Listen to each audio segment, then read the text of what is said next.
അറിയാൻ വേണ്ടിയിട്ട് ഡൽഹി സന്ദർശിച്ചത് എന്തിന് എന്ന് നമ്മുടെ മാധ്യമ സുഹൃത്തുക്കൾ പലരും ചോദിച്ചപ്പോൾ അവർ തന്നെ മറുപടി പറഞ്ഞു, ഞങ്ങൾ കേന്ദ്രമന്ത്രിയെ കാണാൻ വേണ്ടി ഞാൻ വന്നതാണ് എന്ന് അവർ മറുപടി പറയുകയുണ്ടായി. പക്ഷേ അതിനുശേഷം ഉച്ചയ്ക്ക് ശേഷം പാർലമെന്റ് സമ്മേളനമായിരുന്നിട്ട് പോലും ഞങ്ങൾ കേന്ദ്രമന്ത്രിയെ നേരിട്ട് കണ്ടു, അദ്ദേഹവുമായി സംസാരിച്ചു. അദ്ദേഹവുമായി വർത്തമാനം പറയുമ്പോൾ അദ്ദേഹം പറഞ്ഞ ഒരു കാര്യം, ഒരു മന്ത്രി, സംസ്ഥാനത്ത് നിന്നൊരു മന്ത്രി എന്നെ കാണാൻ വരുന്നു എങ്കിൽ നേരത്തെ ഒന്ന് അറിയിക്കേണ്ട ആവശ്യമുണ്ടല്ലോ, അറിയിക്കാതെ ഇവിടെ വന്ന് കാണാൻ വന്നു എന്ന് പറഞ്ഞ് വർത്തമാനം പറഞ്ഞ് പോയിട്ട് വല്ല കാര്യമുണ്ടോ എന്നാണ് ആ മന്ത്രി, കേന്ദ്രമന്ത്രി തന്നെ ചോദിക്കുന്നത്. ഇത്തരത്തിലുള്ള ഓരോ പ്രവർത്തനങ്ങളും നടത്തുകയും നിങ്ങളെ കബളിപ്പിക്കുവാൻ വേണ്ടിയുള്ള ശ്രമം നടത്തുകയും ചെയ്യുന്നത് ഏതായാലും അംഗീകരിച്ചു കൊടുക്കാൻ പറ്റുന്ന കാര്യങ്ങളല്ല.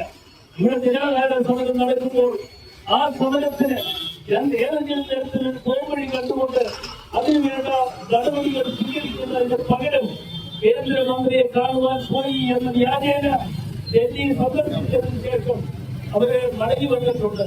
ഇനി എന്തെങ്കിലും കേന്ദ്രമന്ത്രി അതിനെ അവസരം കൊടുക്കുമ്പോൾ ഞാൻ കേന്ദ്രത്തിലേക്ക് വീണ്ടും പോകും എന്ന ഒരു കാര്യമാണ് പറഞ്ഞിട്ടുള്ളത്. ഇത്തരത്തിലുള്ള ഓരോ പ്രവർത്തനങ്ങളും നിറവേറ്റിക്കൊണ്ട് ആശാ വർക്കർമാരെ ഇന്ന് കബളിപ്പിക്കുന്ന ഏർപ്പാടുകളെയും മുമ്പോട്ട് പോകുന്ന ഈ സർക്കാർ കാണിക്കുന്ന തെറ്റായ നയങ്ങളും തെറ്റായ പ്രവർത്തനങ്ങളും ഒരിക്കലും അംഗീകരിച്ചു കൊടുക്കാൻ കഴിയുന്ന കാര്യങ്ങളല്ല. ഇവിടെ ഈ നിരാഹാര സമരത്തിന് എല്ലാവിധ ഭാവങ്ങളും ഞാൻ നേരുന്നു. നിരാഹാര സമരത്തിൽ പങ്കെടുക്കുന്ന എല്ലാ സഹോദരിമാർക്കും നിങ്ങളുടെ ഈ സമരത്തിലൂടെ നേടിയെടുക്കാൻ കഴിയുന്ന നേട്ടങ്ങൾ ഉണ്ടാക്കിയെടുക്കാനുള്ള അവസരം ഉണ്ടാകട്ടെ എന്ന് ഞാൻ ഈ അവസരത്തിൽ ആഗ്രഹിക്കുന്നു, പ്രാർത്ഥിക്കുന്നു. നിങ്ങൾക്ക് എല്ലാ നന്മകളും നേടുകയാണ്. നേർന്നുകൊണ്ട് നിർത്തട്ടെ. നന്ദി, നമസ്കാരം. അന്ന് നിങ്ങളെ വന്ന് കണ്ട് പോയതിനു ശേഷമാണ്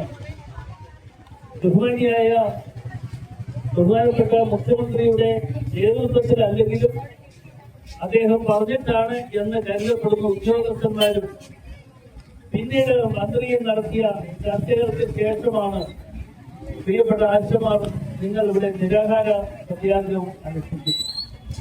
ഇത് അനിശ്ചിതകാല നിരാഹാര സമരമെന്നുള്ള നിലയിൽ മൂന്നാമത്തെ ദിവസമാണ് ഇത് നിരാഹാര സമരം നടക്കുന്നത്.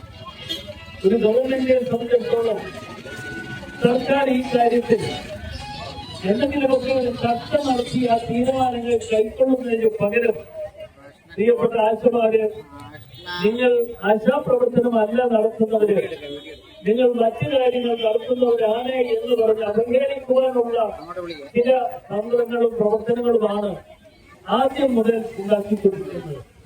അത്തരത്തിൽ ആദ്യം മുതൽ അങ്ങനെയുള്ള പ്രചരണങ്ങൾ നടത്തിക്കൊണ്ടിരിക്കുന്നു എന്ന് പറയുമ്പോൾ CPM-ന്റെ നേതൃത്വത്തിൽ ആസൂത്രിതമായ ചില പ്രവർത്തനങ്ങൾക്ക് നേതൃത്വം കൊടുക്കുന്നതിന്റെ ഭാഗമായിട്ടാണ് ഇതൊക്കെ നടന്നിട്ടുള്ളത്. ഇപ്പോഴും അവർ പറയുന്നത് കേട്ടാൽ ഈ ആശമാര് നിങ്ങൾ ആവശ്യമില്ലാതെ ഇവിടെ വന്ന് ഈ സമരത്തിന് നേതൃത്വം കൊടുക്കുന്നു എന്ന് പറയപ്പെടുന്ന ഒരു അവസ്ഥയിലേക്കാണ് കാര്യങ്ങൾ മുമ്പോട്ട് പോകുന്നത്.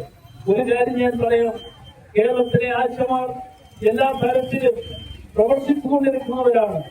നിങ്ങൾ പ്രവർത്തിക്കുന്നു എന്നുള്ളത് കൊണ്ടാണ് ആരോഗ്യ രംഗത്ത് വളരെ പരിരക്ഷ ഉണ്ടാക്കിയെടുക്കുവാൻ കഴിഞ്ഞിട്ടുള്ളത്. ആ ആരോഗ്യ രംഗത്തെ പരിരക്ഷ മുന്നിൽ കണ്ടുകൊണ്ട് അതിനാവശ്യമായ പ്രവർത്തനങ്ങൾക്ക് നേതൃത്വം കൊടുക്കുകയാണ് സർക്കാരിനെ സംബന്ധിച്ചിടത്തോളം സർക്കാർ നിറവേറ്റപ്പെടേണ്ടതായിട്ടുള്ളത്. സർക്കാർ അത്തരത്തിൽ നിറവേറ്റപ്പെടാതെ ഇന്ന് അവഹേളിക്കുവാനുള്ള അവസരമാക്കി മാറ്റിയെടുത്തുകൊണ്ട് മുൻപോട്ട് വരുന്നു എന്ന യാഥാർത്ഥ്യങ്ങൾ നമ്മളെല്ലാവരും കണ്ടുകൊണ്ടാണ് ഇരിക്കുന്നത്. ഈ യാഥാർത്ഥ്യങ്ങൾ കണ്ടുകൊണ്ട് ഈ സമരം അനിശ്ചിതകാല സമരമെന്നുള്ള